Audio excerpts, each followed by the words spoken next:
어느 날 갑자기 그분이 저에게 물었습니다. 혜진 씨, 62세의 재벌 회장과 결혼한다면 어떻게 생각하겠소? 그때 저는 웃으며 넘겼습니다. 그러나 그 질문이 제 인생을 완전히 바꾸게 될 줄은 전혀 예상하지 못했습니다. 그 이후 제 삶은 화려한 동화처럼 시작되었지만 곧 끔찍한 악몽으로 바뀌었습니다. 처음에는 모든 것이 완벽했습니다. 평범한 56세의 빵집 주인이었던 제가 어느 순간 사랑받는 재벌가의 며느리가 되었죠. 그러나 결혼식과 신혼여행에서 돌아온 후 그의 진짜 모습이 서서히 드러나기 시작했습니다. 첫날 밤 그의 차가운 눈빛과 함께 던진 말을 저는 절대 잊을 수 없습니다. 그렇게 시작된 고통의 날들이 계속되었습니다. 이 이야기를 여러분께 들려드리려 합니다. 사연을 시작하기 전에 여러분께 부탁드릴 게 있습니다. 구독과 좋아요, 알림 설정을 해주시면 정말 감사하겠습니다. 제 이야기가 비슷한 상황에 처한 다른 분들에게 경각심과 용기를 줄 수 있기를 바랍니다. 그리고 댓글로 응원도 부탁드립니다. 여러분의 작은 응원이 저와 같은 피해자들에게 큰 힘이 됩니다. 이제 제 이야기를 시작하겠습니다. 안녕하세요. 저는 경상북도 경주에서 작은 베이커리를 운영하는 56세 윤회진입니다. 남편과 사별한 지 7년이 넘었지만 여전히 그의 한 회장님이 귀국하기 전날 저는 복잡한 감정 속에서 마지막 준비를 했습니다. 전날 밤 감시의 눈을 피해 집안 서재 컴퓨터를 이용해 새로운 이메일 계정을 만들었고 미숙기에게 긴급 메시지를 보냈습니다. 미숙아, 나진이야. 급한 상황이야. 내일 오후 3시 강남역 근처 카페에서 만나자. 목숨이 달린 문제야. 절대 이 메일에 답장하지 마. 어떻게든 올게. 짧지만 절박한 메시지였습니다. 더 자세한 설명은 위험했습니다. 컴퓨터 사용 기록이 남을 테니까요. 메일을 보낸 후 즉시 메시지함을 비우고 인터넷 기록도 삭제했습니다. 이메일 계정은 기억해뒀다가 나중에 다시 접속하기 위함이었죠. 그날 밤은 거의 잠을 이루지 못했습니다. 한 회장님의 전 부인들처럼 약물에 중독되어 생을 마감할지도 모른다는 공포가 저를 뒤덮었습니다. 그래도 침착함을 유지하며 탈출 계획을 다시 한번 점검했습니다. 아침이 밝았고 평소처럼 일어나 아침 식사를 준비했습니다.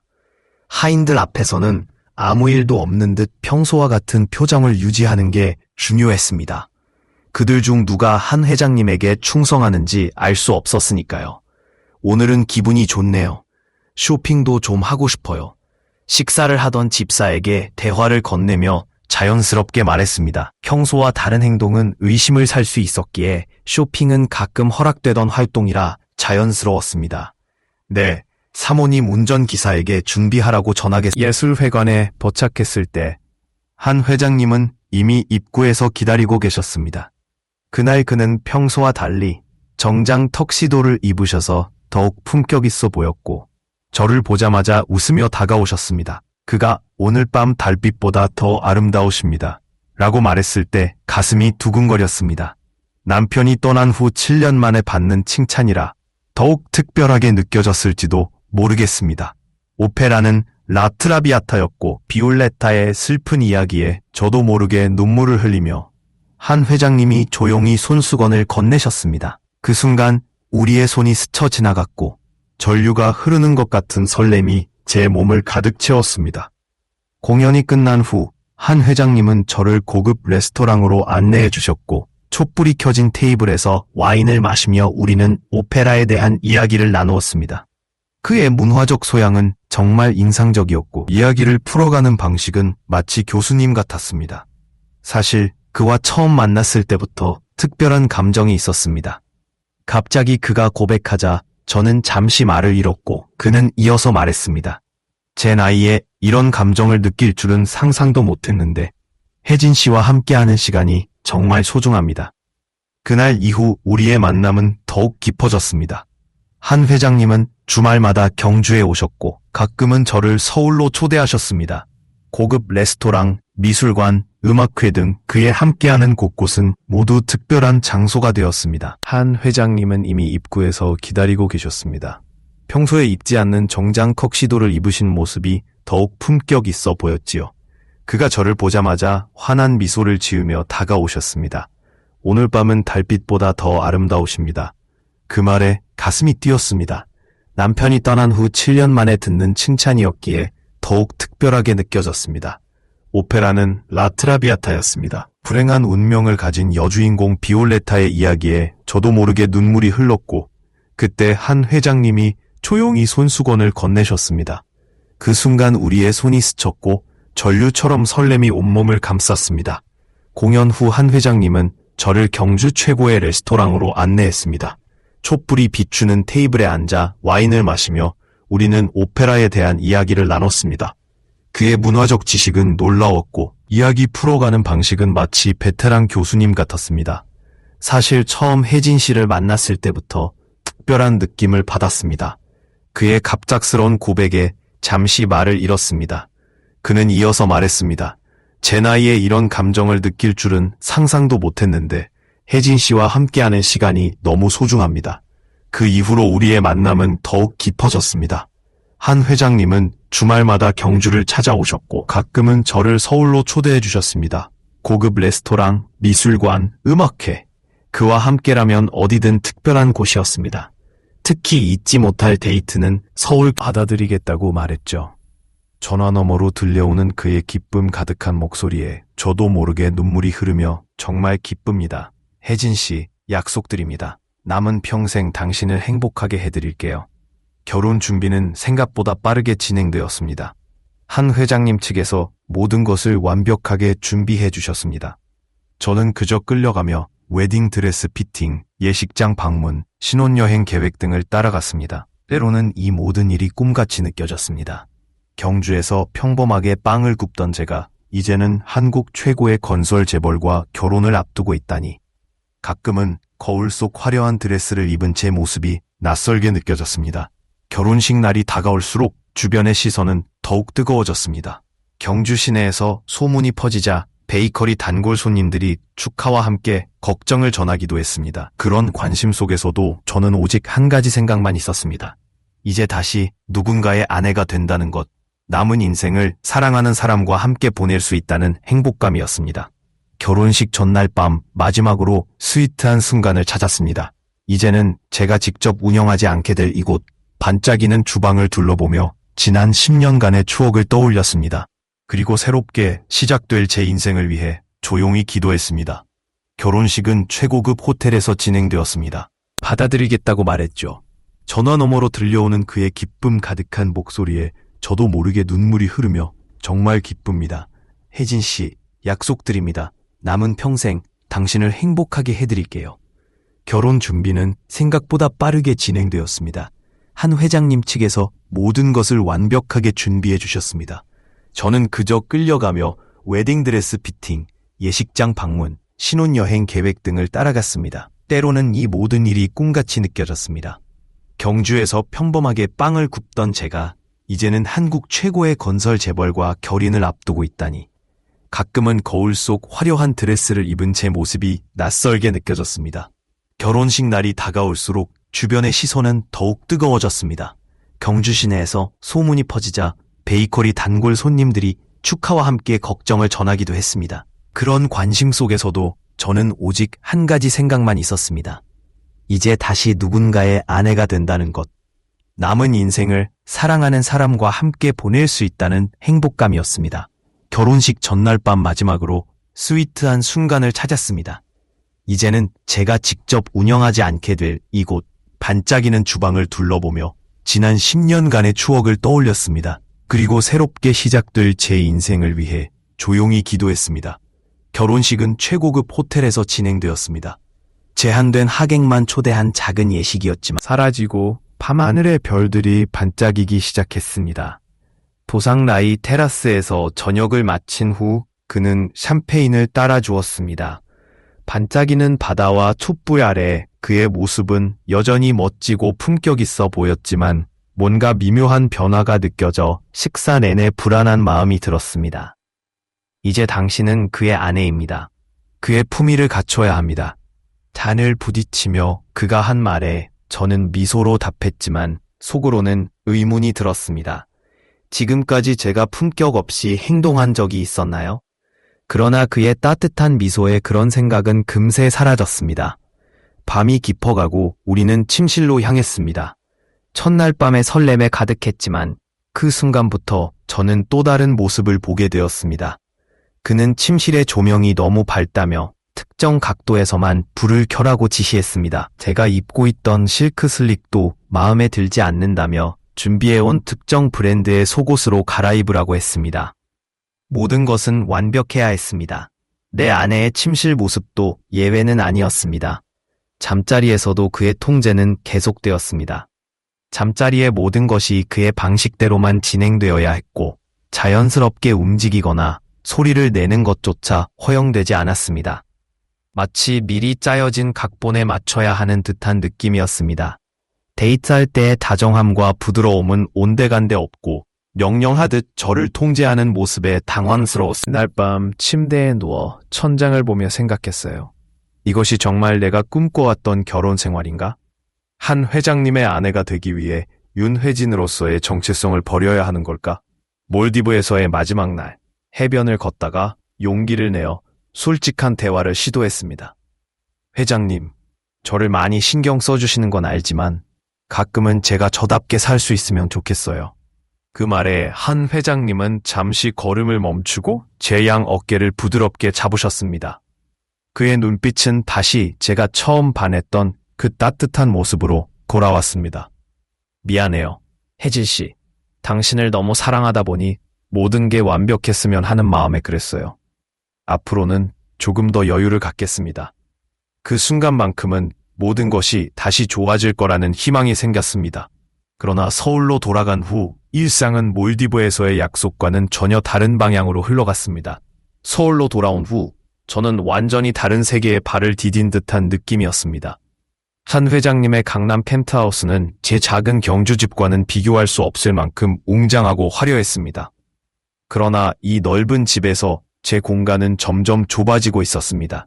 신체적인 공간이 아닌 제 삶의 자유로운 영역이었습니다. 아침, 저는 평소처럼 일찍 일어나 커피를 마시며 창밖을 바라보고 있었습니다. 오랜 베이커리 운영 습관으로 새벽 5시면 자연스럽게 눈이 떠졌거든요. 그때 한 회장님의 비서가 조용히 다가와 종이 한 장을 그날 밤 침대에 누워 천장을 보며 생각했어요. 이것이 정말 내가 꿈꿔왔던 결혼 생활인가? 한 회장님의 아내가 되기 위해 윤혜진으로서의 정체성을 버려야 하는 걸까? 몰디브에서의 마지막 날, 해변을 걷다가 용기를 내어 솔직한 대화를 시도했습니다. 회장님, 저를 많이 신경 써주시는 건 알지만 가끔은 제가 저답게 살 수 있으면 좋겠어요. 그 말에 한 회장님은 잠시 걸음을 멈추고 제 양 어깨를 부드럽게 잡으셨습니다.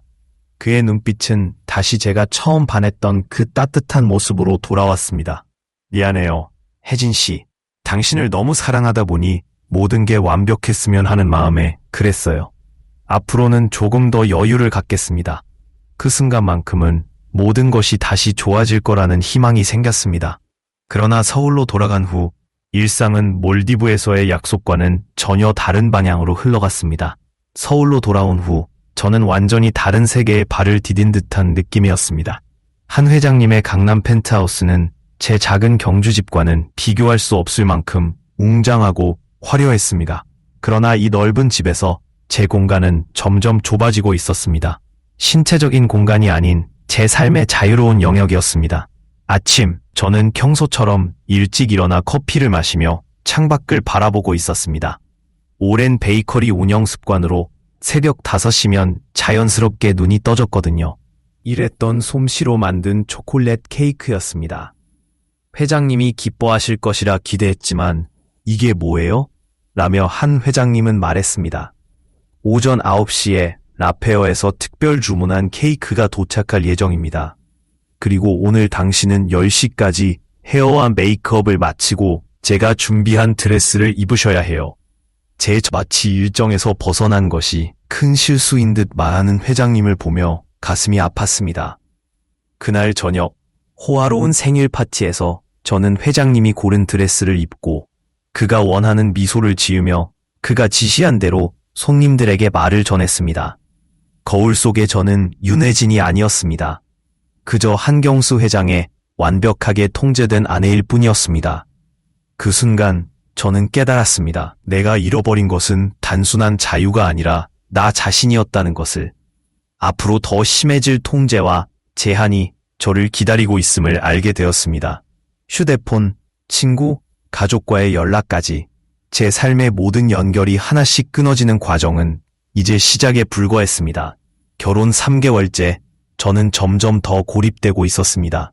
처음에는 회장님의 모든 행동이 저를 위한 배려라고 생각했습니다. 진심으로 저에게 관심을 두지 않았고 저는 그저 한경수 회장의 아내로만 존재했습니다.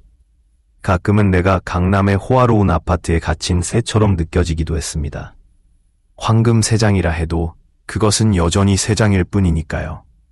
어느 날 용기를 내어 한 회장님께 제 마음을 털어놓았습니다. 회장님, 저는 조금 외로워요. 제 오랜 친구들과도 연락하고 싶고 가끔은 마음대로 외출도 하고 싶어요. 그의 반응은 예상과 달리 눈물이 글썽이며 제 손을 잡았죠. 혜진 씨, 내가 이렇게 하는 건 당신을 정말 사랑하기 때문이에요. 내 첫 번째 부인은 외부 사람들과 어울리다 나쁜 영향을 받아 사고로 죽었어요. 두 번째 부인도 마찬가지였고 당신만은 그런 비극을 겪게 하고 싶지 않아요. 그의 눈물에 제 결심이 흔들렸습니다. 그가 정말 보호하려는 것일까요? 아니면 이것도 교묘한 통제의 방식일까요? 혼란스러웠지만 하나는 확실했습니다. 저는 점점 자유를 잃어가고 있었고 이렇게 가다가는 결국 제 자신을 잃게 될 것 같다는 사실이었습니다. 결혼 8개월 차 한 회장님의 외동딸 한지수와의 관계가 가장 힘들게 만들었습니다. 지수 씨는 35살의 미모를 자랑하며 미국에서 유학 후 한 그룹의 마케팅 이사로 일하고 있었습니다. 처음 만났을 때 그녀는 친구들은 이제 우리 가족이 되었습니다. 그런 시골 친구들이 무엇하겠어요. 그날 밤 저는 몰래 공중전화를 찾아 한경수 회장 부인 일꾼이었습니다. 가끔은 강남의 호화로운 아파트에 갇힌 새가 된 기분이 들었습니다. 황금 새장이라 해도 여전히 새장일 뿐이니까요. 어느 날 저는 용기를 내어 한 회장님께 제 진심을 털어놓았습니다. 회장님, 저 조금 외로워요. 오랜 친구들과 연락도 하고 싶고 가끔은 마음대로 외출도 하고 싶어요. 그의 반응은 예상 외였습니다. 갑자기 눈물을 글썽이며 제 손을 잡았습니다. 혜진 씨, 내가 이렇게 하는 이유는 정말 당신을 사랑하기 때문이에요. 첫 번째 부인은 외부 사람들과 어울리다 나쁜 영향을 받아 사고로 목숨을 잃었고 두 번째 부인도 마찬가지였어요. 당신만큼은 그런 비극을 겪게 하고 싶지 않아요. 그의 눈물에 제 결심이 흔들렸습니다. 그가 정말 저를 보호하려는 것일까요? 아니면 이것도 교묘한 통제일까요? 혼란스러운 마음속에서도 한 가지는 확실했습니다. 저는 점점 더 자유를 잃어가고 있었고 이렇게 가다간 완전히 제 자신을 잃게 될 것이라는 사실이었습니다. 결혼 8개월째 가장 힘들었던 것은 한 회장님의 외동딸 한지수와의 관계였습니다. 지수 씨는 35살의 묘성이었고 미국에서 유학 후 한 그룹의 마케팅 이사로 일하고 있었습니다. 처음 만났을 때 그녀는 당신이 진짜 누군지 알아? 그냥 촌스러운 빵집 주인일 뿐이야. 아버지의 재산 때문에 다가온 거지. 우리 어머니를 대신할 수 있을 거라고 생각하지 마. 꾸미고 있는 것처럼 들리게 했습니다. 한 회장님은 그런 지수 씨의 말들을 대부분 무시했지만 가끔은 저를 의심스럽게 바라보기도 했습니다. 지수 씨의 방해는 여기서 그치지 않았습니다. 그녀는 제가 받는 일정표에 자신의 일정을 끼워 넣어 한 회장님과 함께할 시간을 빼앗았어요. 한 회장님과 둘만의 시간을 가질 때마다 항상 급한 일이 생겨서 그녀가 끼어들었죠. 시간이 지날수록 저는 이 집에서 환영받지 못하는 손님처럼 느껴졌습니다. 지수 씨의 영향력은 강했고 대부분의 하인들은 저보다 그녀의 편에 섰습니다. 그들은 오랫동안 함께한 진짜 가족이었고 저는 그저 외부에서 온 이방인에 불과했으니까요. 그럼에도 불구하고 한 회장님 앞에서는 모든 것이 완벽해야 했습니다. 그는 가족 간의 갈등을 용납하지 않았고 특히 지수 씨에 관한 불만을 듣고 싶어 하지 않았습니다. 저는 침묵 속에서 참을 수밖에 없었습니다. 하지만 점점 더 과거의 자유롭던 삶이 그리워지기 시작했습니다. 경주의 작은 빵집에서 손으로 반죽하던 빵의 향기, 손님들과 나누던 소소한 대화들, 그 모든 것이 이제는 너무나 먼 추억처럼 느껴졌습니다. 당신이 누구인지 알겠어요? 그저 촌스러운 빵집 주인일 뿐이죠. 아버지의 재산 때문에 접근한 거 다 알아요. 우리 어머니를 대신할 수 있을 거라고 몰래 베이킹을 하고 싶어 주방에 들어가면 항상 누군가가 뒤따라왔습니다. 한 번은 파티세리 레시피 책을 보고 있다가 지수 씨에게 들켜 모욕을 당한 적도 있었습니다. 여전히 빵집 아줌마 꿈을 포기하지 못한 건가요? 아버지가 얼마나 실망할지 생각해봤습니다. 하루하루가 감옥에 갇힌 듯한 기분이었습니다. 밖으로는 화려한 특권을 누리고 있었지만 제 내면은 점점 더 메말라갔습니다. 그렇게 몇 주가 지나고 저는 깊은 우울에 빠졌습니다. 아침에 일어나는 것도 힘들었고 거울 속 제 모습은 점점 더 생기를 잃어갔습니다. 한 회장님은 제 상황을 적응 과정이라고 무시하며 오히려 더 많은 사회 활동을 강요했습니다. 베이킹을 통해 찾고자 했던 작은 위안도 빼앗긴 채 저는 완전히 길을 잃은 듯한 기분이었습니다. 그러던 어느 날 한 회장님이 해외 출장을 간 사이 저는 우연히 그의 서재에 들어가게 되었습니다. 평소에는 절대 허락되지 않던 일이었지만 그날은 하겠습니까? 한경수 회장이 아내를 제대로 돌보지 못한다고 할까요? 그의 말에 충격을 받았습니다. 제가 일하고 싶은 이유는 돈이 아니라 제 삶의 의미와 기쁨을 되찾고 싶어서였는데 그것조차 그에게는 부끄러운 일이 되어버렸습니다. 돈이 아니라 제가 좋아하는 일이고 의미 있는 일이기 때문입니다. 한 회장님은 갑자기 돌아서서 제게 다가왔습니다.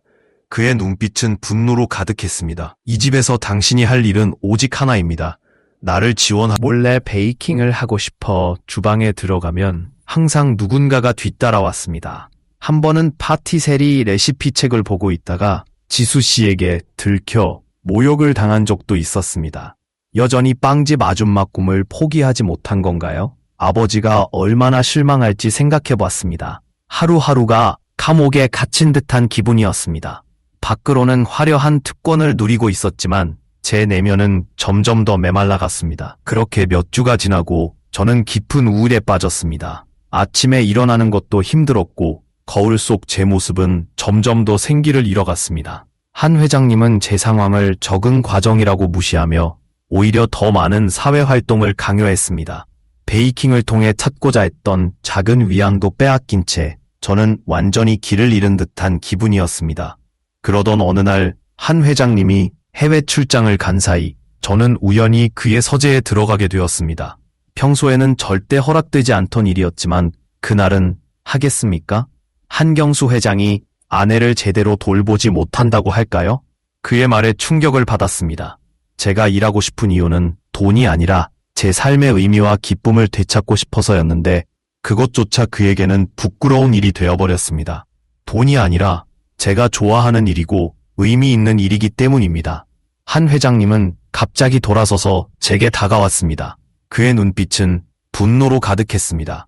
이 집에서 당신이 할 일은 하고 싶어 주방에 들어가면 항상 누군가가 따라왔습니다. 한 번은 파티세리 레시피 책을 보고 있다가 지수 씨에게 발각되어 모욕을 당하기도 했습니다. 여전히 빵집 아줌마 꿈을 못 버렸나 봐요. 아버지가 얼마나 실망하실지 생각해 봤습니다. 하루하루가 감옥처럼 느껴졌습니다. 밖으로는 화려하고 특권이 넘치는 삶을 살았지만 제 내면은 점점 메말라갔습니다. 그렇게 몇 주가 지나고 저는 깊은 우울에 빠졌습니다. 아침에 일어나는 것조차 힘들었고 거울 속 제 모습은 점점 더 생기를 잃어갔습니다. 한 회장님은 그런 제 상태를 그냥 지나쳤고 오히려 더 많은 사회 활동을 강요했습니다. 제가 베이킹을 통해 찾으려던 작은 위안마저 빼앗긴 채 저는 완전히 길을 잃은 것 같았습니다. 그러던 어느 날, 한 회장님이 해외 출장을 떠난 사이 저는 우연히 그의 서재에 들어갔습니다. 평소라면 절대 허용되지 않았던 일이었지만 그날따라 동행 대화 기록은 두 사람에게만 적용되었고 그들은 모두 의문스러운 죽음을 맞이했습니다. 아침 한 회장님으로부터 전화가 왔습니다. 평소와 같은 부드러운 목소리였지만 그 이면에 숨겨진 냉혹함을 알 수 있었습니다. 혜진 씨, 잘 지내고 있나요? 내일 저녁에 귀국합니다. 당신이 많이 보고 싶네요. 그의 말에 온몸에 소름이 돋았지만 최대한 평소와 같은 목소리로 대답했습니다. 네, 저도 회장님이 빨리 돌아오시기를 기다리고 있어요. 전화를 끊고 난 후 나는 과감한 결정을 내렸습니다. 이대로 있다가는 전 부인들과 같은 운명을 맞이할 게 분명했습니다. 탈출해야 했습니다. 그러나 24시간 감시체제 속에서 집 밖으로 나갈 방법을 전혀 떠올릴 수 없었습니다. 그때 경주에 있는 오래된 친구 미숙이가 생각났습니다. 한 회장님은 내 휴대폰을 추적하고 있었지만 집안의 컴퓨터를 통해 이메일을 보낼 방법이 떠올랐습니다. 동행 대화 기록은 모든 것이 두 사람에게만 적용되었고 그들은 모두 의문의 죽음을 맞이했습니다. 그 순간 한 회장님이 하셨던 말이 떠올랐습니다. 내 첫 번째 부인은 외부 사람들과 어울리다 나쁜 영향을 받아 사고로 죽었어요. 두 번째 부인도 마찬가지였죠. 그 말이 이렇게 끔찍한 진실을 숨기고 있었다니 제 심장이 미친 듯이 뛰기 시작했고 온몸이 얼음처럼 차가워졌습니다. 저 역시 같은 패턴 속에 알아챘습니다. 혜진 씨, 잘 지내고 있나요? 내일 저녁에 귀국합니다. 많이 보고 싶네요. 그의 말에 온몸에 소름이 돋았지만 최대한 평소와 같은 목소리로 대답했습니다. 네, 저도 회장님이 빨리 돌아오시기를 기다리고 있어요. 전화를 끊은 후 저는 과감한 결정을 내렸습니다. 이대로 있으면 전 부인들과 같은 운명을 맞이할 게 분명했습니다. 탈출해야 했습니다. 하지만 24시간 감시체제 속에서 집 밖으로 한 발짝도 나갈 수 없는 상황에서 빠져나갈 방법이 떠오르지 않았습니다. 그때 문득 경주에 있는 오랜 친구 미숙이가 생각났습니다. 한 회장님은 제 휴대폰을 감시하고 있었지만 집안의 컴퓨터를 통해 이메일을 보낼 수 있었습니다. 수는 있을 것입니다. 물론 그것도 감시될 위험이 크지만 새로운 계정을 만들어 접근한다면 온종일 머리를 짜내 탈출 계획을 세우기 시작했습니다. 살아남기 위해서는 이 황금 감옥에서 벗어나는 것만이 유일한 방법이었습니다. 그리고 그 첫 번째 단계는 미숙에게 연락하여 도움을 청하는 것이었습니다. 이제는 시간과의 싸움이었습니다. 한 회장님이 귀국하기 전에 제가 그의 비밀을 알게 되었다는 사실이 들통나기 전에 반드시 이곳을 탈출해야 했습니다. 그렇지 않으면 저는 세 번째 심장마비 피해자가 될 것이었으니까요. 한 회장님이 귀국하기 전날 저는 복잡한 감정 속에서 마지막 준비를 했습니다. 전날 밤 감시의 눈을 피해 집안 서재 컴퓨터를 이용해 새로운 행동은 의심을 살 수 있었기에 쇼핑은 가끔 허락되던 활동이라 자연스러웠습니다. 네, 사모님. 운전기사에게 준비하라고 전하겠습니다. 혹시 특별히 가고 싶은 곳이 있으신가요? 강남 쪽으로 가고 싶어요. 새로 오픈한 명품 매장이 있다고 들었거든요. 집사는 수상적인 기색 없이 고개를 끄덕였습니다. 저는 최대한 평소와 같은 모습으로 준비를 했습니다. 단 한 가지 달랐던 것은 옷 속에 숨겨둔 현금과 소지품이었습니다. 그동안 조금씩 모아둔 비상금과 결혼 전 사용하던 신분증, 그리고 증거가 담긴 휴대폰을 챙겼습니다. 오후 2시, 저는 한 회장의 전용 차량에 탑승했습니다. 항상 그렇듯 운전기사 외에도 경호원이 동행했습니다. 이들을 따돌리는 것이 가장 큰 관건이었습니다. 오늘은 제가 혼자 쇼핑하고 싶어요. 경호원은 멀리서 지켜봐 주세요. 운전기사가 100m 정도 떨어져서 의심스러운 눈길을 보냈지만 제가 한 회장님의 아내라는 사실 때문에 완전히 거부할 수는 없었습니다. 강남의 고급 쇼핑몰에 도착하자 저는 여러 매장을 구경하는 척하며 시간을 보냈습니다. 30분 정도 혼자 둘러보겠다고 경호원에게 말한 후 저는 의료 매장으로 들어갔습니다.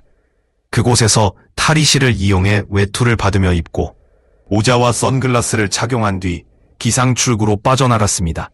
쇼핑몰 내부 구조를 파악해도 정식으로 법률 상담을 받고 앞으로의 계획을 세우기로 했습니다. 또한 미숙이는 제가 안전하게 숨을 수 있는 장소를 마련해 주었습니다. 그녀의 시골 친척집이었는데 강원도 깊은 산속이라 찾기 어려울 것이라고 생각했습니다. 이제 어떻게 될까? 한 회장이 널 찾아낼까봐 너무 무서워. 미숙이의 걱정스러운 물음에 저는 깊은 숨을 내쉬었습니다. 분명히 날 찾기 위해 모든 수단을 동원할 거야. 하지만 이번에는 도망치지 않을 거야. 정당한 법의 심판을 받게 할 거야. 그날 밤 저는 강원도로 향하는 버스에 올랐습니다. 창 밖으로 스쳐 지나가는 도시의 불빛을 보며 이제 다시는 그 황금 감옥으로 돌아가지 않겠다고 다짐했습니다. 비록 미래는 불확실했지만 적어도 담긴 문서들이었습니다. 왜 이런 걸 저에게 주는 걸까요?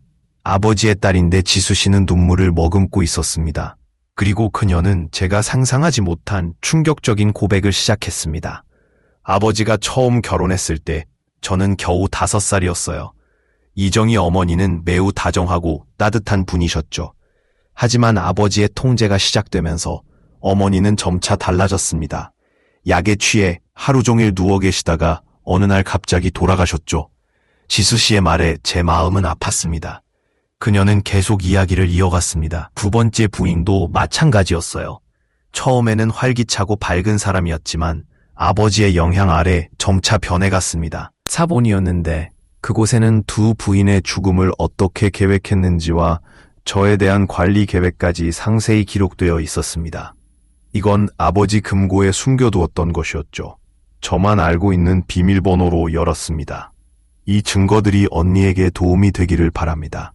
지수 씨의 도움으로 고소장은 완벽하게 준비될 수 있었습니다. 그녀는 직접 증인으로 나서겠다고 했고 다른 가족 비서들과 의료진들도 증언할 수 있도록 설득하겠다고 했습니다. 이제 정의가 실현될 차례예요.